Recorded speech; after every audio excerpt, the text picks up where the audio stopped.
Yop à tout le monde, bienvenue dans une nouvelle vidéo, comment allez-vous? J'espère que vous allez tous bien, que vous êtes tous en forme. Alors, nouvelle vidéo aujourd'hui pour se préparer au prochain match, bien sûr, de l'Inter contre Sassuolo. Que, vous le savez, maintenant ça commence à être serré, ça commence à être intéressant. D'un côté pour cette place pour la Champions League que tout le monde voudra avoir.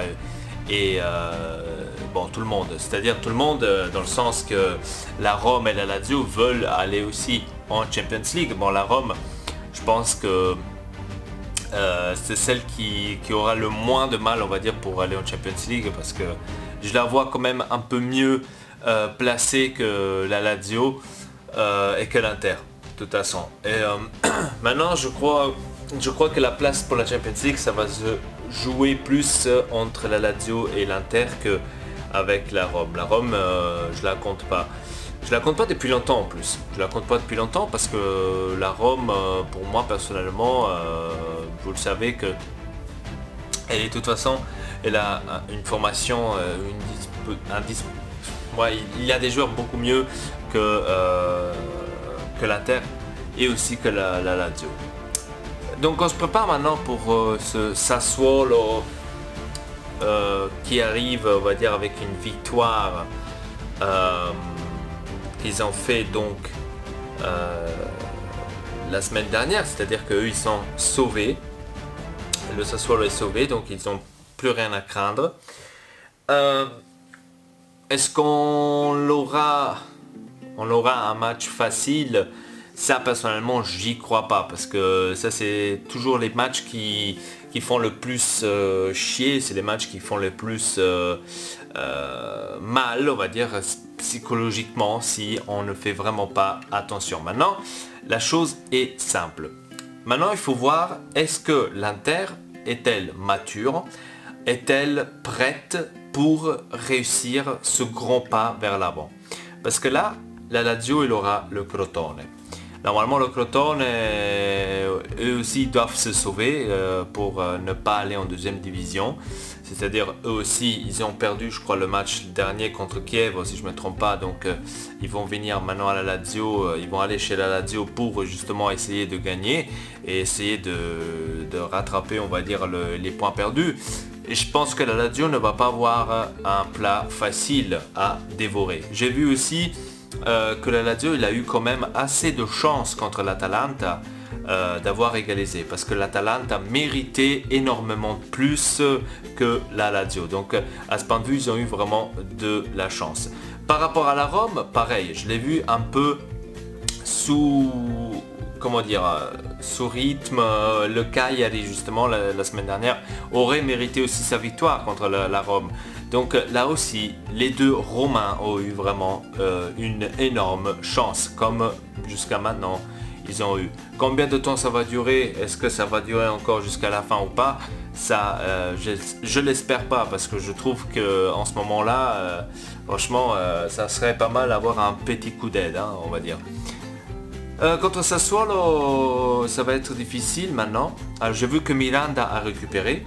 C'est-à-dire il sera, à ce qui paraît, présent contre Sassuolo, il est à nouveau prêt, donc il n'y avait rien de spécial, rien de grave par rapport à sa blessure qu'il a eu avant le match contre l'Udinese. Donc normalement il devrait jouer titulaire. Donc la défense elle va rester Cancelo, Miranda, Skriniar, et de l'autre côté, là par contre, là je ne sais pas s'il va mettre Santon ou s'il va mettre Ambrosio. Mais s'il va mettre Ambrosio, à mon avis, ça va être la même chose si on met Santon. Donc je sais pas. Parce que Dalbert, malheureusement, il s'est blessé. Maintenant, je sais pas si c'est maintenant une blessure seulement pour le match là, qu'il a eu des crampes. J'ai aucune idée. Donc il est sorti, en tous les cas, il est sorti contre l'Udinese parce qu'il s'est blessé. Maintenant, je sais pas. Ça, par contre, j'ai pas lu des nouvelles par rapport à Dalbert, s'il serait disponible, s'il est encore disponible, si c'était maintenant parce que ça fait longtemps qu'il ne jouait pas, c'est pour ça qu'il a eu un peu des soucis. Je sais pas. Par rapport à Dalbert, j'avais pas parlé la dernière fois.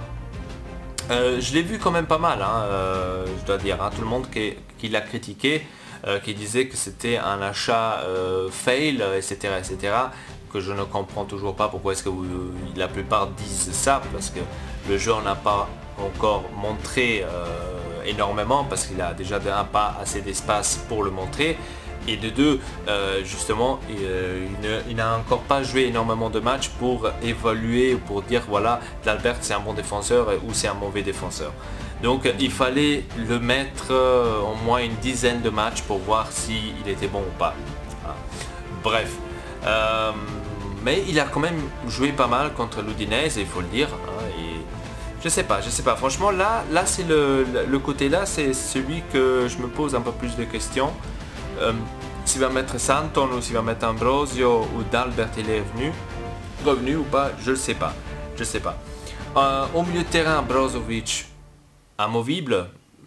Pour l'instant, Brozovic, comme je vous ai dit dans la dernière vidéo, Brozovic c'est quelqu'un qui est en train de montrer vraiment son potentiel, qui nous a laissé, on va dire, sans parole. Pour l'instant, franchement, Brozovic est en train de montrer un côté de sa part qu'on l'a pas encore exactement vu.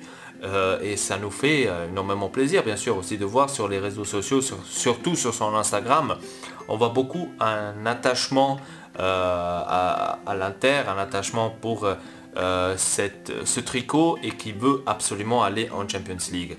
Donc ça, il commence à se montrer un peu plus, Brozovic, et pourquoi pas. Rafinha va être titulaire aussi. Claire, Rafinha, c'est toujours l'un des meilleurs de l'homme du match pour moi, parce que ce qu'il fait, c'est tout simplement beau à voir, et aussi c'est efficace, ça se voit qu'au milieu de terrain ça va beaucoup mieux depuis que lui il est là. Maintenant la question, est-ce que je reconfirmerai Borca Valero? Je pense que j'aurai pas beaucoup de choix si j'ai Borca Valero ou j'ai Vecino. Borca Valero contre l'Udinese, il faut être sincère, il a joué bien. Il s'est repris, il a bien joué, il a récupéré des ballons, donc on l'a vu assez bien des deux derniers matchs, parce qu'il n'était pas aussi bon, il faut le dire les choses comme c'est. Mais là, contre l'Udinese, il a rejoué bien, il a récupéré des ballons, il était toujours là, il était jamais absent, il a couru toujours vers le haut et le bas, donc il combattait. On voyait un Borca Valero un peu plus dans le game, on va dire. En attaque, Perisic s'est repris. Perisic, j'ai vu aussi un très bon Perisic la dernière fois, donc je pense que je vais le laisser aussi contre le Sassuolo. Icardi aussi, j'ai vu un Icardi combatif, un Icardi qui a combattu contre l'Udinese, il est revenu en arrière, il allait récupérer les ballons, il a essayé de faire des actions, il a même fait la passe pour Rafinha. Donc on est en train de voir un autre Icardi, ça nous fait vraiment plaisir. Et de l'autre côté, Caramo. Pas Candreva. Pourquoi pas Candreva? On l'a vu. Candreva maintenant en ce moment, il a ce moment négatif. Je pense que c'est aussi ça a à voir aussi parce qu'il n'a encore pas marqué un seul but. Il veut absolument marquer le but, donc il fait beaucoup de fautes par rapport à ça. On l'a vu contre l'Udinese, il a fait énormément de fautes. Je suis désolé, tu peux pas faire autant de fautes que parce que tu veux absolument faire un but. Ce n'est pas maintenant une obligation pour que tu fasses un but, tu vois. Donc là j'aurais confirmé Caramo. Tout de suite titulaire contre Sassuolo. Peut-être qu'Andreva je l'aurais laissé à la deuxième mi-temps, comme ça un peu d'espace, 15-20 minutes avant la fin, j'aurais peut-être laissé. Mais sinon pour la titularisation j'aurais mis Caramo. Donc ça c'est clair. Donc moi j'aurais joué comme ça. Donc Icardi, Caramo, Perisic, au milieu de terrain Borca Valero, Brozovic et Rafinha. Et la défense donc Cancelo, Miranda, Skriniar et Ambrosio ou Dalbert s'il peut jouer. Voilà, donc ça serait maintenant ma formation. Bon, bien sûr au but Andanovic, ça c'est clair. Ça serait ma formation contre Sassuolo. Inutile de vous dire qu'on a besoin de cette victoire, on a besoin des 2 prochaines victoires, ça c'est clair, pour arriver en Champions League.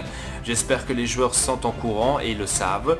Malheureusement, je dois dire aussi que des fois l'Inter, quand elle est à ce point-là, que ça doit être décisif, qu'ils doivent montrer leur potentiel, c'est à ce moment-là que l'Inter des fois fait beaucoup de fautes et perd des matchs vraiment bêtement. J'espère que ça ne va pas arriver, j'espère que ça va être quand même comme nous tous on le pense, on espère. Voilà les amis, dites-moi dans les commentaires qu'est-ce que vous croyez que ça va être Inter contre Sassuolo. Est-ce que vous croyez à cette victoire? Est-ce que vous croyez qu'on arrivera à se qualifier en Champions League? Moi je vous l'ai dit dans la vidéo, deux vidéos précédentes, je vous l'ai dit, moi j'y crois. et j'espère qu'on va arriver en Champions League. Moi j'y crois en tous les cas. Parce que je vois la motivation des joueurs, je vois qu'ils veulent absolument y aller, donc je vois pas qu'est-ce qu'il pourrait y avoir contre. Voilà, tout simplement. Bref les amis, laissez un commentaire, laissez un like ou aussi un petit abonnement à la chaîne Ortex Elpa. Et avec ça je vous dis à très bientôt pour une nouvelle vidéo. Votre Elpa. Peace tout le monde.